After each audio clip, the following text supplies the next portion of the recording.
Good morning, it's Jane from Sustainable Sailing, and it's a very long time since we made a video, and we've been super busy trying to get ready to leave the house we're in here and move onto our boat. So I've been trying to get the rigging ready for the main mast so we can stretch it in our back garden before we leave, and I wanted to come on the video to give some tips, because when I search for tips after watching Rigging Doctor and knowing how to do the splicing, when we moved from our mizzen mast splices, which were fairly easy, to our main mast, which was 12mm instead of 9.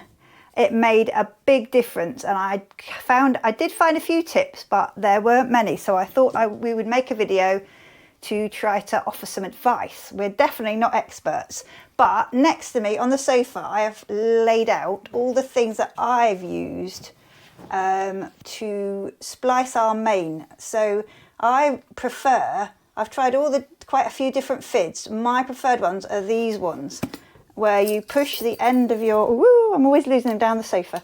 You push the end of your line into there, and this part sticks up and holds it. And the great thing about this for using on Dyneema is that this bit is nice and stiff, and you can push it down the middle of the Dyneema and it doesn't get stuck part way. So that's what I like to use. And then I use a Sharpie to mark the things I need to know. A ruler is essential. Tape, electrical tape. When you're cutting your Dyneema, you really want it to be bound while you cut it, because it just makes it easy to deal with once it's cut. Some very sharp scissors. These are from the special Dyneema scissors from D-Splicer. We've actually, I didn't put out, we've got a ceramic knife from them as well, which you can cut the Dyneema with. So the knife you use to cut the whole line, and the scissors to you're cut the individual. Thinning it down. We'll get to that in a minute. And then I personally cannot do this job without gloves which have this non-slip on, because the line is so slippery that I just get in a mess trying to keep hold of it. And this, the last thing we found with this thick Dyneema, Dave actually had to help me out because I wasn't strong enough to do it. There was a point where you need muscle rather than brains. There is, and we will get to that later in the video. So now we move on to what we actually want to make for the rigging. So obviously, if you are going to put your rigging, attach it to the mast and attach it to a lashing at the bottom to the deck, then you need a loop basically. And Dave has made these lovely thimbles out of, I'll take it out so you can see, out of acetal, slightly different from the ones he made from the mizzen mast, if you've watched that video, because in addition to the nice place to put your line, it's got individual holes for your lashing to go through. And when we've tensioned or stretched some of them in the back garden already, it's made a big difference to how the lashing moves. It doesn't get bound up between itself, and it all moves nicely through the holes. So these are to replace the low friction rings between the bottom of the shroud and the chain plate loop.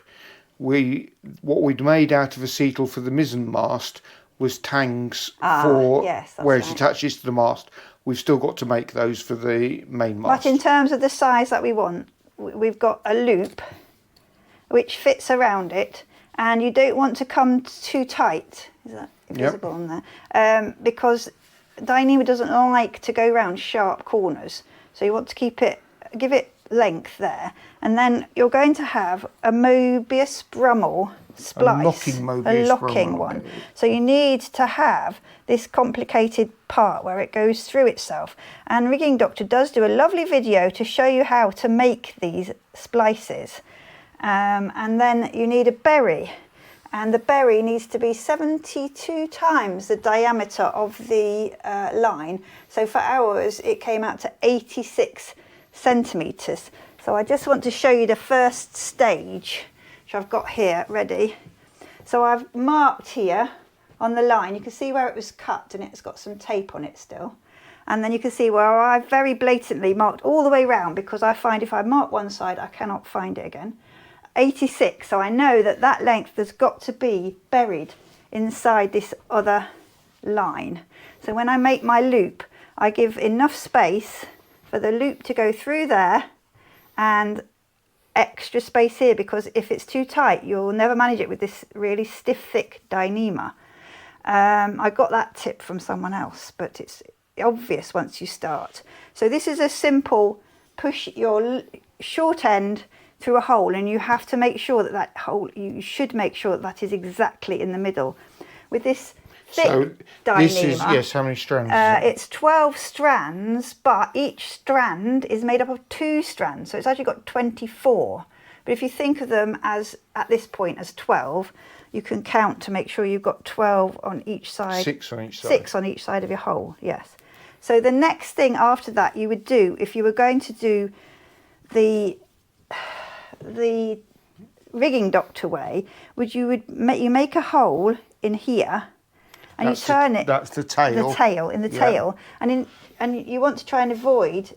This is what rigging doctor said. Avoid putting all this long length through. But with this stiff Dyneema, I found that it's just so difficult. There's no way that I would be able to do that. So instead, we literally just pushed the entire length through, and I can show you that. Right, so I just wanted to show how you do that, because it is really easy, so you don't need to be intimidated. You choose your, you know you've got your right size loop, and you've got your point that needs to be buried, so about halfway along, you put a hole in the same direction as the other one. You have to sort of open it a little bit to get the hole. This is a tricky bit, it's fair to say.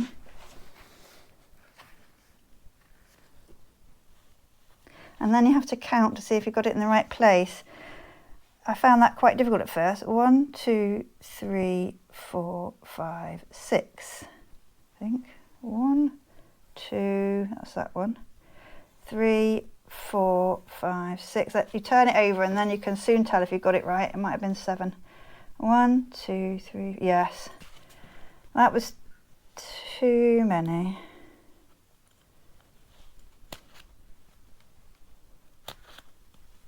Tricky.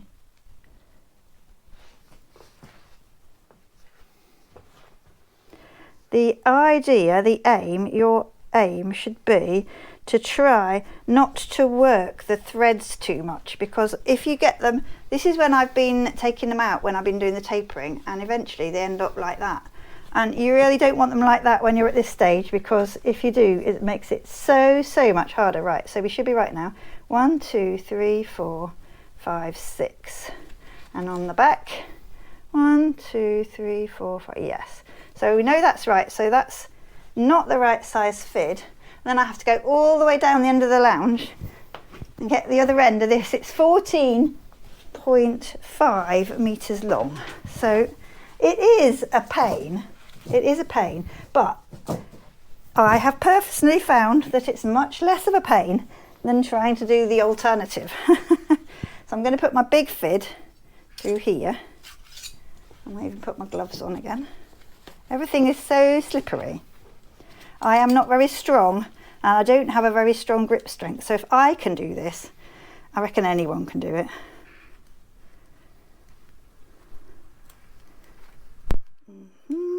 Patience is much more required, which Well, is why is. Jane's better at it than me. Yes. Luckily, brute force. Just open it a tiny bit. So pull those against each other. Yeah, just open it a tiny bit, just to make it a little bit easier. And then, for this part, it's only going through that little hole, so you can quite easily just sort of guide it through. Now, this is how I can show you that it just won't fit. This is a 13mm fid. This 12mm line will just, even without that on it, it just really won't fit in. But anyway, we'll get to that again later. So what I find is if I sort of probably tilt go it. all wrong when I'm on the video, but you sort of push it and it's quite stiff, so providing you don't have to, and you think it's not going to go, and you're like, oh, this isn't working, and then it does. Right, can you see? I can't see because I've got my can sort of see it coming out. I need my other fiddler. Right, so you got it part way, and then you just have to work the threads. It's fiddly. Oh, I might need to do this without the camera showing. Can we turn it off a minute? Okay, filming again. Right, so if you've got one edge popping out, then it's so much more difficult to do it when you're trying to let the camera see what you're doing. You can get the other half out, I promise. But yet again, I might have to not worry about the camera. You just peel back the outside and push, and it goes through with much reluctance on its part. And suddenly it pops out.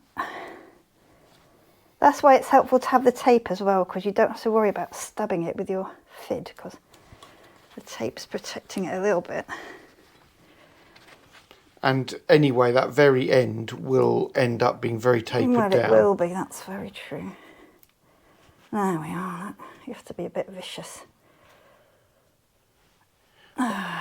Just point out for anybody watching that Jane's definition of vicious is pretty mild. And because I'm extremely weedy and feeble and not very strong, it's making it probably look more difficult than it is, really.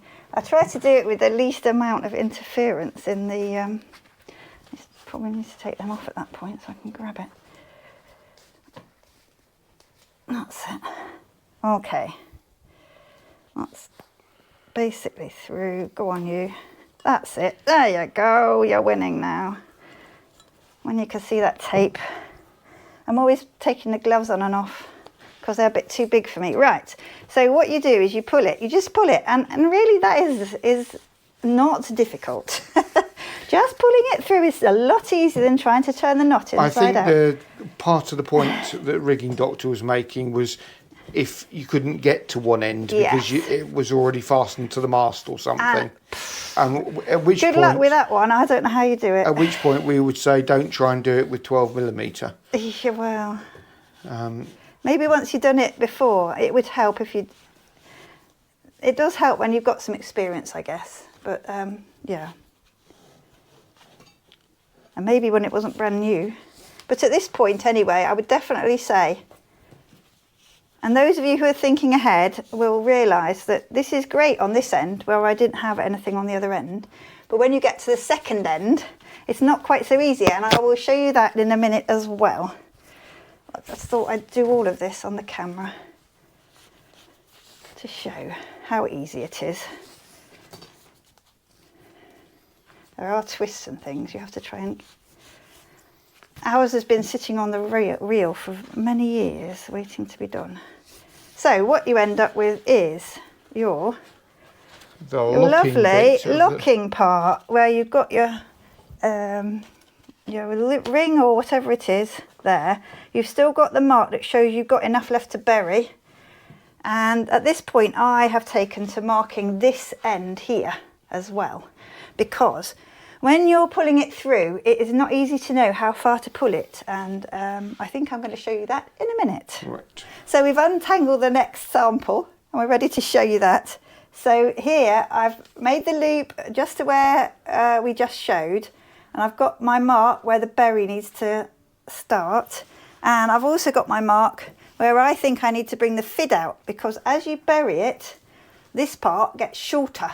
So if you don't measure it before you start, you have no idea what you're doing, and it gets much more difficult. So what I found, so that I could help myself with feeding the end through, was to start the taper. So when you're burying these, you need to have a nice smooth taper so that there are no sharp changes in the thickness of the Dyneema, because that makes it weaker. What becomes the core Yes. of the new Dyneema. So I found myself, this is just from experimenting, that if I took 4 strands and see how soft they end up out, and you can see here where the holes are, where I've taken them out, and I've taken them up to, I think because there are 12 strands, I chose to take them to 48 because it's just a nice easy number to know how much distance between each strand. There are 24 strands in this, so this is one individual strand. So can you show that, Dave? So you've got 2 there, but I'm only taking 1 because it's just to make it an even smoother taper. That was the way I saw it. So I took 4 of them out to where they would be tapered to once it's finished. And this has a double benefit because it means you don't have to push this end through as far to reach that 48 centimetres. It's already done for you. So I will cut those off there. And then this will probably, if you're lucky and you haven't mushed it up too much, will probably squeeze into the fid now because it's just that tiny bit smaller and it will just go in there like that. But if you still find it won't fit, this is what I did at first when I hadn't had as much experience, you can just trim a few of these just to make it fit in, and it is well worth it because when I tried to do it without the fid, I tried it with the line fid, I just could not get it to go beyond the first few inches. It just got stuck, and because there's so much bulk up here, that just makes it so difficult. So that's how I managed to get it to work. I'm just giving you the benefit of my experiment. In the very first splice you tried, we gave up essentially and had to come back to it a week later. Yes, after I was more actually practice. in despair from trying to do it at first. I found it so difficult to do. So I thought I'd let you guys have a bit of advice. So you push that in there. Don't do it too close because it just, doesn't bend. It's big, it's thick and it's stiff. And then you push it down, and I will show you the next stage where it pops out the other end and you can finish your tapering. Okay, let's pause there then. Okay, so this is another one. This is like Blue Peter, if you're old enough to remember that. I've pushed the berry end all the way through, so it starts there. It is hard to see unless you get used to looking at it. And it just goes right through the middle. In a way, it's easy, and it is easy if you've got something stiff to push through the middle. If you're trying to push this without anything stiff, I just found somebody that I watched said they'd done that, but for me, it just got softer and softer and softer, and after a few inches, I just couldn't do it anymore. So what I've done is I have pushed it as far as my mark. There's my mark. And I've pushed it out again, and then I've used my gloves to help me to squeeze this up as short as it can possibly go so that it's sticking out, and then I've pinned it because it will just go straight back. I've used a small fid to pin it, and I'll see how long that is. Hopefully it's 40 or 42. Yes, 42 to that fid. And then the ones that I've already cut off to make my end small enough to go in the fid are still buried there, but I don't have to worry because they're already done for me. So I know my next one has to start here, and I can cut all the rest. Tediously long process, not difficult but tedious.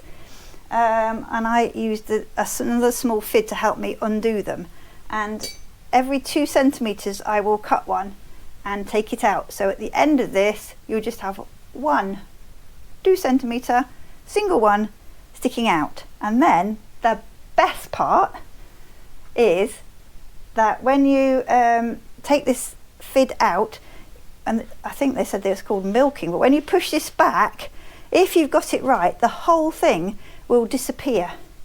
If you've got it a little bit wrong on the how far you went I'm not up? in the picture, but you are in the picture. I can see you. You're there. So, look, that's Joan. So if you've got it slightly wrong, you'll have 1 or 2 little strands, or if you're super unlucky, more. If you've got 1 or 2 little strands, you can use one of your tiny fids and just bury them in. If you've got quite a bit left in, I find that because this is so stiff, it's really hard. So that is why I'm suggesting mark where you want to come out, because at just a bit longer than the berry.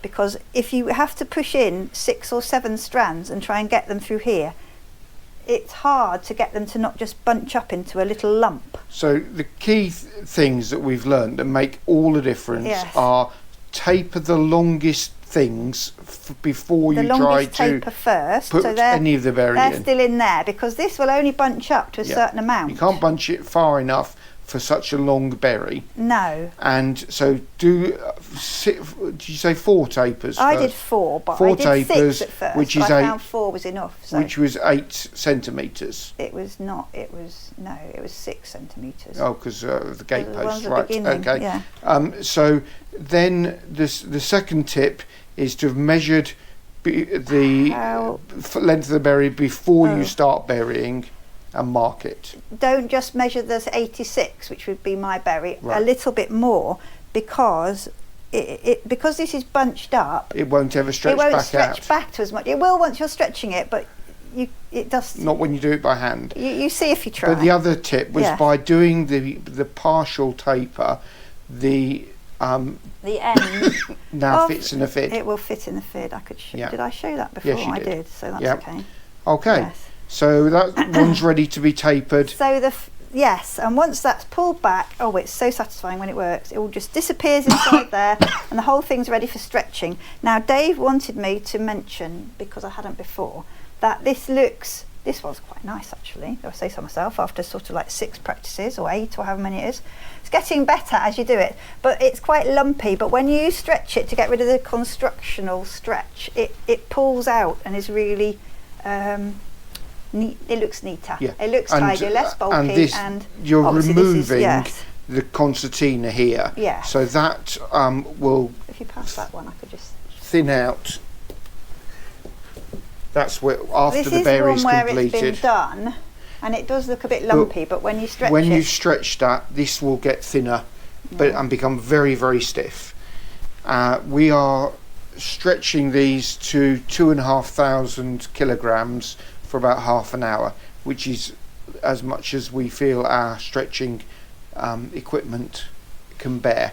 and nowadays let you into the secret of the mess on the other side of the room. But hey, this is where you come on your problem potentially, because once you've done the one end, which was easy because you just pulled it all the way through because it was just one piece, now you've got a loop on this end, but you've also want to make another loop on this end. And this is where I did not, well, Dave tells me I haven't got the strength. I'm quite happy to believe him because I am very weak. So what we've done, we have done several of these already. So we make this loop so that it's ready for the hole, where on the previous time you make a hole there and you would pull it through all the way from the other end. But now you've got this loop, but it's still easier to get this loop through than to do an inside out. We found we could not do the inside out thing.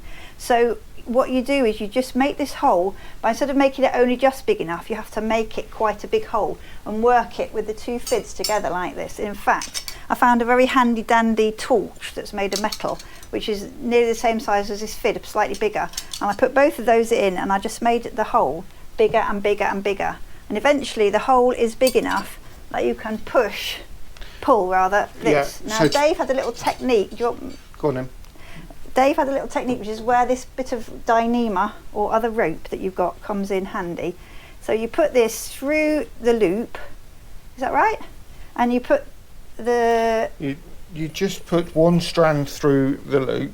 Yes, you need to use your foot basically, because you haven't got enough hands to pull it. A doorknob would work. Oh yes, you could use a doorknob. So you tie that loop, and then you can put your foot, you can put the loop, the thin loop, through the hole, brace it on your foot. Brace it on your foot. And then you can pull that loop through the hole.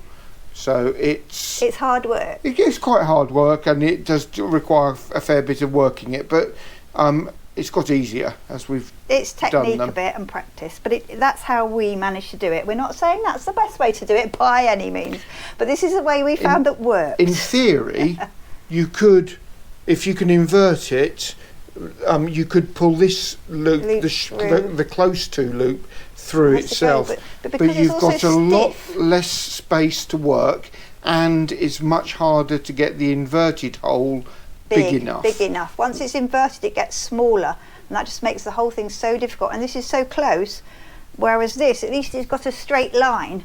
You're only just going straight through. You're not Yep. trying to bend it all and everything. And we just found it actually went relatively easily over this part. Yeah. Really, it's just getting this loop through. That's how we've done it. We're not saying that this is the best way to do it.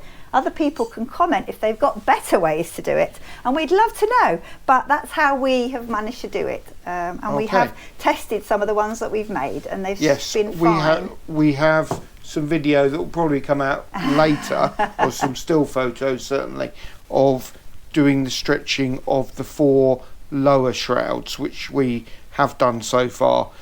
We are now less than a week before we move out of this We're house, slightly entering into panic mode which is now. why it's a complete and utter more tip than usual.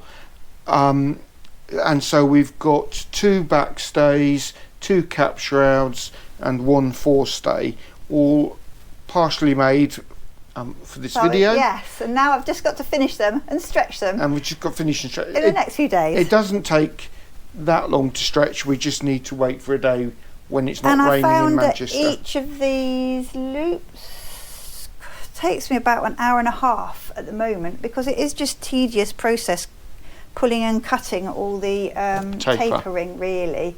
I got it down to that. That's the shortest it's got to so far. Okay. All right then, I hope that's Thank you, boss. helpful for other people to see, even though it's definitely not a Professional. how-to job. Yes. All right then. Take care. Bye. Bye.